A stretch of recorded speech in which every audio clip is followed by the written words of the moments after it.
नमस्कार। प्रस्तुत है आज का चिंतन। गाय सभी प्राणियों की माता है, सबको सुख प्रदान करने वाली है। मातरः सर्वभूतानां गावः सर्व सुखप्रदा। आज मानव अहिंसा की प्रतिमूर्ति गौ माता को भूल सा गया है। इस देश के कण कण में गौ सेवा और गौ प्रेम समाया हुआ था। चक्रवर्ती सम्राट दिलीप ने पुत्र प्राप्ति के लिए गौ सेवा की और स्वयं को बलिदान करने के लिए प्रस्तुत किया। भगवान कृष्ण को गौ सेवा के कारण ही गोविंद और गोपाल जैसी महान विभूतियों से अलंकृत किया गया। उस समय आर्यावर्त में गोपाष्टमी का महापर्व सबसे प्रमुख त्यौहार था, जिसको सभी अत्यंत उत्साह एवं उल्लास के साथ मनाते थे।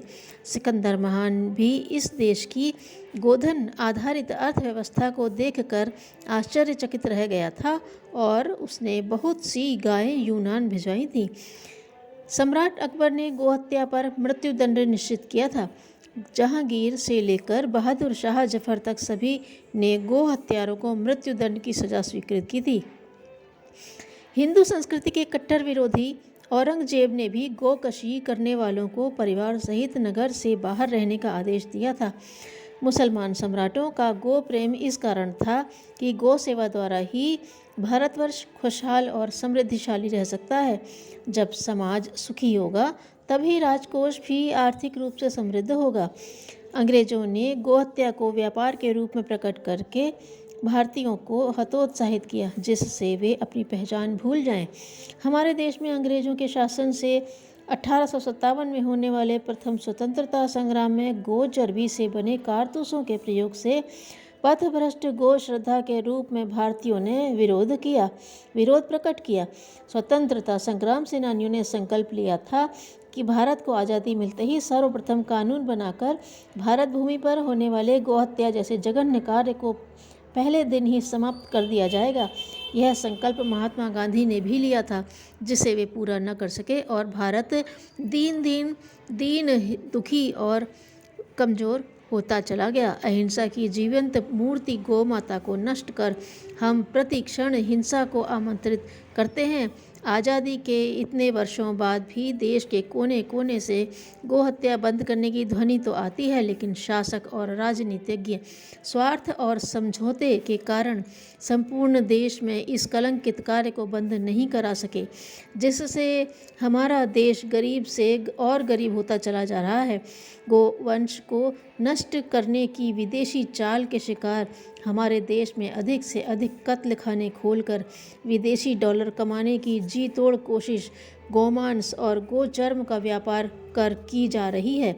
आज़ादी के इतने वर्षों में गोवंश की हत्या 60-70 गुना बढ़ी है। सम्राट चंद्रगुप्त के समय का गोधन अब घटकर बहुत कम हो चुका है। देश की जनसंख्या कितने गुना बढ़ी और गोधन कितने गुना घटा है, यह सभी को पता है। हम धनी पूर्वजों की संतान अपने गोधन नष्ट हो जाने के कारण विदेशी ऋण के लिए हर तरह से समझौते प्रतिदिन करके राष्ट्र को भिखारी स्वरूप प्रकट कर रहे हैं। मांसाहार को बढ़ावा देने के लिए मुर्गी खाने, मछली पालन, सूअर पालन आदि योजनाओं पर अरबों रुपया खर्च किया जा रहा है। गो संवर्धन और गौशालाओं के विकास की बात नहीं की जा रही है। गोधन देश के किसानों का सच्चा सहयोगी है। उसका स्थान ट्रैक्टर व अन्य मशीनों द्वारा घटाया जा रहा है, जबकि डीजल हमको विदेशों से मंगाना पड़ता है। इस तरह की प्रशासनिक मानसिकता हमारे देश की बन गई है कि देशी गोवंश उपयोगी नहीं है। विदेशी नस्ल द्वारा भारतीय नस्लों को मिटाया जा रहा है।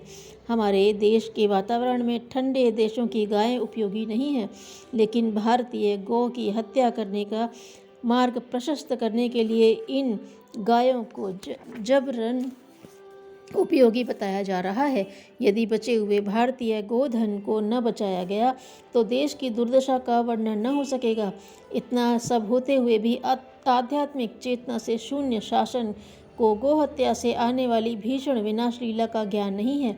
शासन सत्ता के मद में गोहत्या के पाप में निश्चित शामिल होंगे। सभी गोसेवकों से अनुरोध है कि किसी तरह का भी गोवंश अहितकारी कार्य भूल से न हो पाए।